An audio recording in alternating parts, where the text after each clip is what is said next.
माननीय सदस्य, क्या आप सदन बाधित करना चाहते हैं?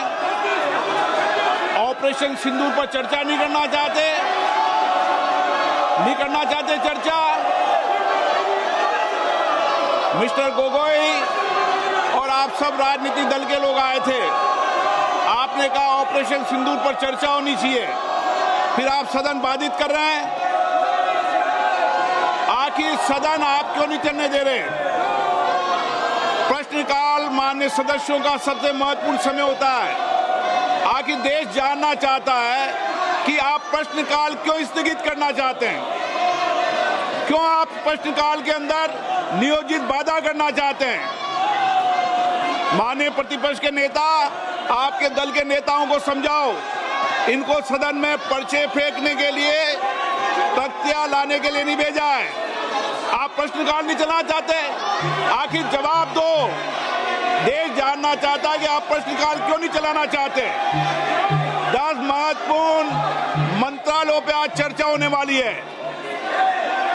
शिक्षा, पर्यावरण, वित्त, श्रम, ऐसे महत्वपूर्ण विभागों पर चर्चा होना चाहती है।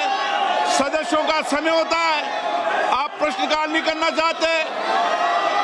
आखिर क्यों प्रश्नकाल स्थगित करा रहे हो आप?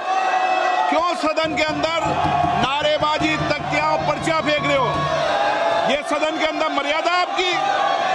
देश देखना चाहता है कि आप नियोजित तरीके से सदन को बाधित करते हैं, संसद की मर्यादाओं को गिराते हैं, गरिमा को गिराते हैं। आप चर्चा नहीं करना चाहते, आप मुद्दों पर विषय नहीं रखना चाहते, प्रश्नकाल पर माननीय सदस्यों को बोलने नहीं देते आप।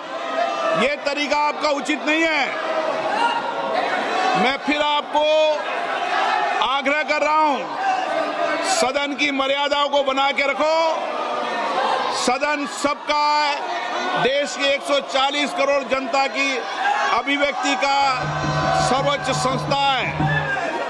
आप इसी तरीके का आचरण व्यवहार करना चाहते हैं, ये देश देखेगा कि आपने प्रश्नकाल को नियोजित तरीके से बाधा पहुंचाई, तख्तियां लहराई, पर्चे फेंके, नारेबाजी करी। राजनीतिक दल में और नेताओं में कमिटमेंट भी कुछ बात होती है, या तो आप चर्चा करना चाहते नहीं करना चाहते हैं।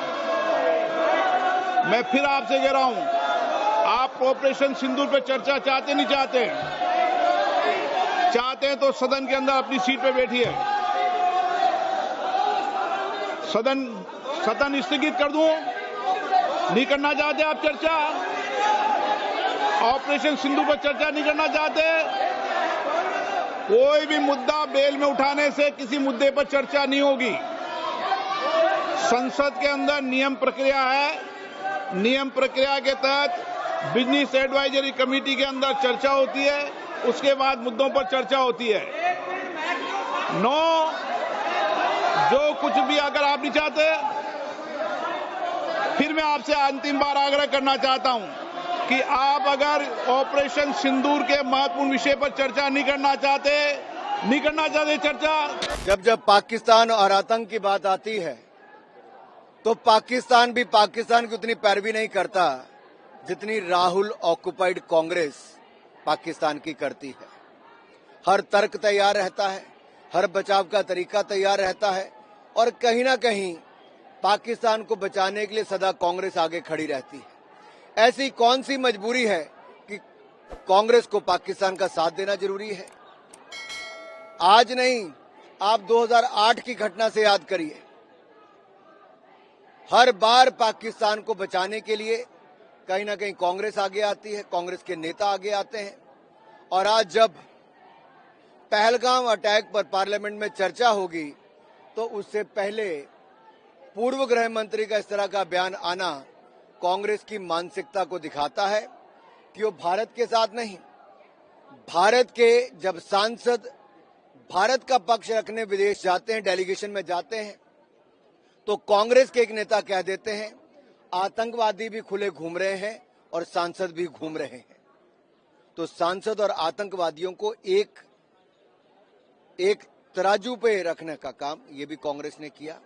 कांग्रेस को इन बातों के लिए माफी मांगनी चाहिए और ये जो राहुल ऑक्युपाइड कांग्रेस बार बार भारत विरोधी अभियान चलाती है, इससे पता चलता है ये भारत के साथ नहीं, इनके मंसूबे कहीं और हैं।